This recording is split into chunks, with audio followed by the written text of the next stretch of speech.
नमस्कार मित्रांनो, कोर्ट कचेरी या युट्यूब चॅनलवर आपले खूप खूप स्वागत आहे।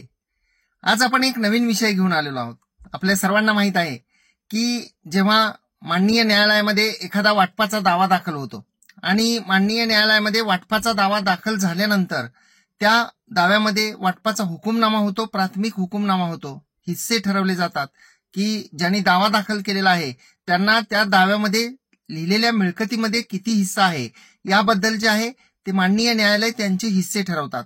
आणि जेव्हा अशा प्रकारचे हिस्से ठरवले जातात तर शेतजमिनींच्या बाबतीमध्ये अशा प्रकारचे हिस्से वाटप करण्यासाठी माननीय जिल्हाधिकारी यांच्याकडे दरखास्त दाखल केली जाते। तिथून ती माननीय तहसीलदार साहेब यांच्याकडे येते आणि माननीय तहसीलदार साहेब हे मोजणीसाठी आणि वाटप तक्ता तयार करण्यासाठी जे आहे ते मोजणी ऑफिसला म्हणजे सिटी सर्वे ऑफिस जे असतं ज्या ठिकाणी मोजणी केली जाते, मोजणी ऑफिस ज्याला आपण म्हणूया, उपाधीक्षक भूमी अभिलेख असं सुद्धा पद काही ठिकाणी आहे, तर त्या ठिकाणी पाठवलं जातं आणि त्यानंतर त्या ठिकाणचे जे मोजणीदार असतात तर ते त्या मिळकतीचा वाटप तक्ता तयार करतात। म्हणजे वादीला कोणती मिळकत द्यायची आणि प्रतिवादींची कोणती मिळकत आहे याबद्दल मोजणी करून ते हिस्सा कोणत्या बाजूचा दिला ह्याची मोजणी करून ते एक तक्ता तयार करतात, ज्याला वाटप तक्ता असे म्हटले जाते। आणि तो वाटप तक्ता माननीय तहसीलदार साहेब यांच्याकडे पाठवला जातो। माननीय तहसीलदार साहेब यांच्याकडे तो वाटप तक्ता ते मोजणीचे प्रकरण पाठवल्यानंतर त्या ठिकाणी हरकती मागवल्या जातात वादी प्रतिवादींच्या आणि त्यानंतर माननीय तहसीलदार साहेब हे योग्य तो आदेश करतात आणि संबंधित जे त्या केसमधील वादी आहेत त्यांना हिस्सा देतात।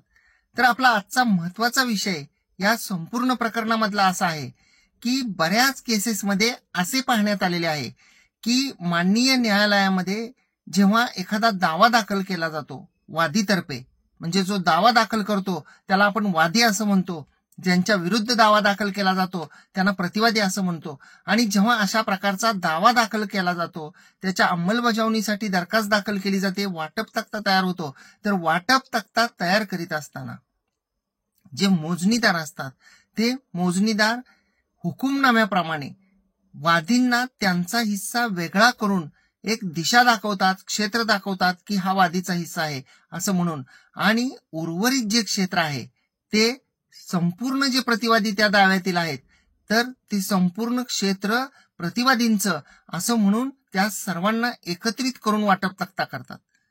आता पुढं असं होतं की हा वाटप तक्ता जेव्हा माननीय तहसीलदार साहेब यांच्याकडे येतो आणि माननीय तहसीलदार साहेब त्या वाटप तक्त्याप्रमाणे आदेश करतात, त्यावेळी जी नावे असतात, म्हणजे उदाहरणार्थ की एखादा गट नंबर असतो त्याचे पोट हिस्से झालेले असतात, वादीला एखाद्या प्रतिवादीकडून जर का काही क्षेत्र काढून मेहरबान कोर्टाच्या आदेशाप्रमाणे दिलेला असेल तर उर्वरित क्षेत्र हे त्या प्रतिवादीच्याच नावावर न ठेवता जे त्या मिळकतीचे मूळ मालक आहेत त्यांच्या नावाने जे आहे ते सातबाराचे उतारे तयार केले जातात। तसेच प्रतिवादी जे असतात, म्हणजे आपण असं उदाहरण घेऊया की वादी जे आहेत ते त्यांनी स्वतःच्या भावाच्या विरुद्धच दावा दाखल केला आणि त्यांचं असं म्हणणं होतं की माझ्या भावाने माझ्या हिश्श्याची सुद्धा मिळकत जी आहे ती त्रयस्थ खरेदीदाराला विक्री केलेली आहे आणि माझा हिस्सा मला वाटप करून मिळावा। त्यांचा हिस्सा कोर्टाने डिक्लेअर केला, त्यांच्या हिश्श्याचा वाटप तक्ता तयार झाला आणि इतर जे क्षेत्र आहे ते प्रतिवादींना असं दर्शवलं जातं।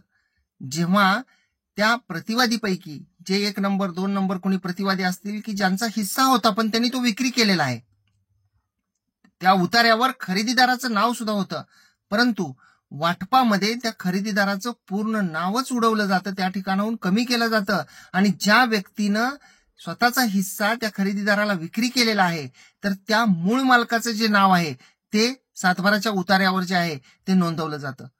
प्रत्यक्षामध्ये अशा प्रकारच्या वाटपाच्या हुकुमनामा जो असतो याच्यामध्ये फक्त वादीला हिस्सा वेगळा करून द्या असं म्हटलेलं असतं, तर वादीचा फक्त हिस्सा वेगळा करून द्यायचा आहे।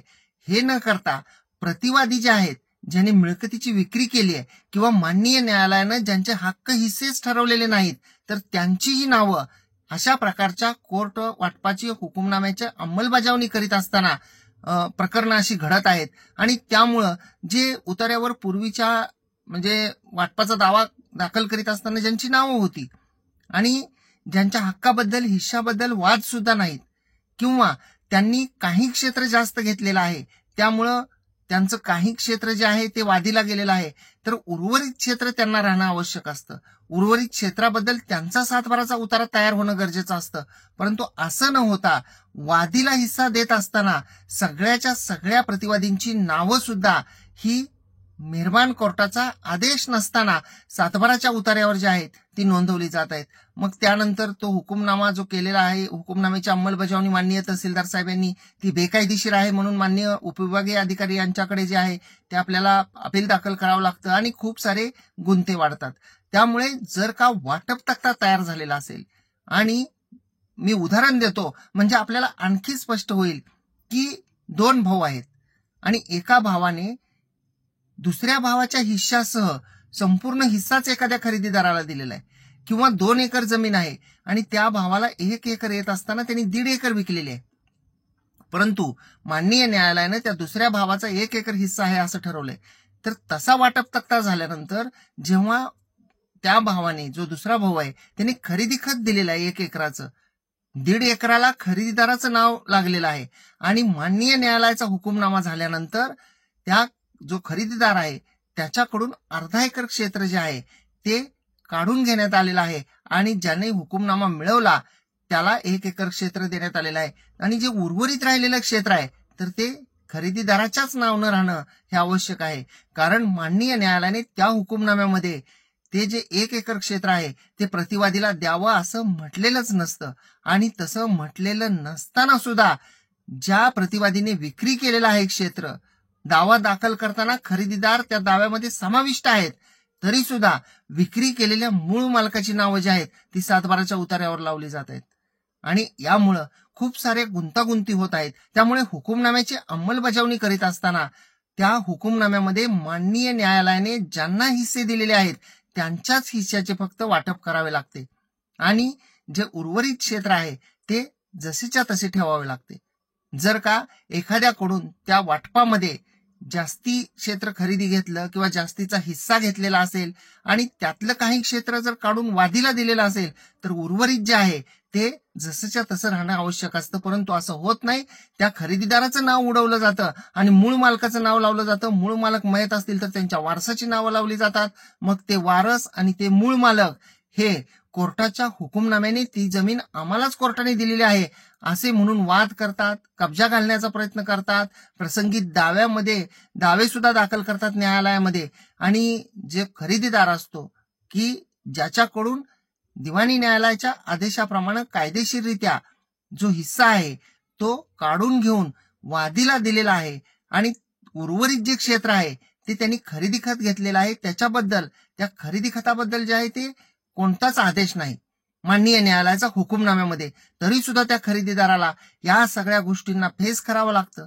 त्यामुळे जेव्हा वाटप तक्ता, आपण म्हणाल की आता याला सोल्युशन काय काळजी घेतली पाहिजे, तर जेव्हा मोजणीदार हे मोजणी करतील आणि वाटप तक्ता तयार करतील त्यावेळी आपण तो वाटप तक्ता पहा की वादीला मेहरबान कोर्टाच्या आदेशाप्रमाणे जे क्षेत्र दिलेलं आहे ते बरोबर आहे का.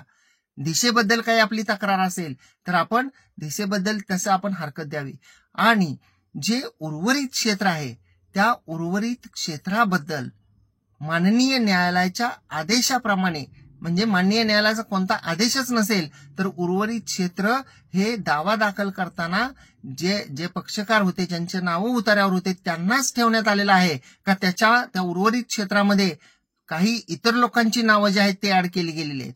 आणि तसं केलेलं असेल तर वेळेस त्याला हरकत द्या. माननीय तहसीलदार साहेब यांच्या समोर हुकुमनामा जो आहे तो सादर करा. वादीने तर केलेला असेलच, आपण त्याचं इंटरप्रिटेशन करा, त्याचं स्पष्टीकरण द्या की माननीय न्यायालयाने कुणाला हिस्सा द्यायला सांगितलेला आहे आणि ज्यांना हिस्सा द्यायला सांगितलेला आहे त्यांना हिस्सा देऊन राहिल्यानंतर राहिलेलं क्षेत्र कोणाचं राहायला पाहिजे. आणि या वाटप तक्त्यामध्ये ही जी नावं ऍड केलेली आहेत किंवा ज्या प्रतिवादींना आदेशच नसताना हे प्रतिवादीचं क्षेत्र म्हणून दर्शवलेलं आहे आणि ज्याच्याप्रमाणे पुढे सातबाराचे उतारे होणार आहेत तर ते त्याच वेळी हरकत देऊन माननीय तहसीलदार साहेब यांच्याकडे तसा आदेश करण्याबाबत विनंती करा की वादीचं क्षेत्र आम्ही दिलेलं आहे, उर्वरित क्षेत्र जे आहे ते आम्हाला राहायला पाहिजे.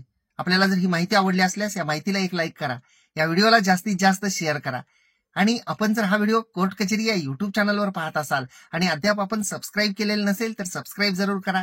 बाजूचं बेल आयकॉनचं बटन दाबा. आपण जर हा व्हिडिओ फेसबुक आणि इंस्टाग्रामवर पाहत असाल आणि अद्याप आपण फॉलो केलेलं नसेल तर फॉलो सुद्धा जरूर करा आणि शेअर सुद्धा जरूर करा. धन्यवाद.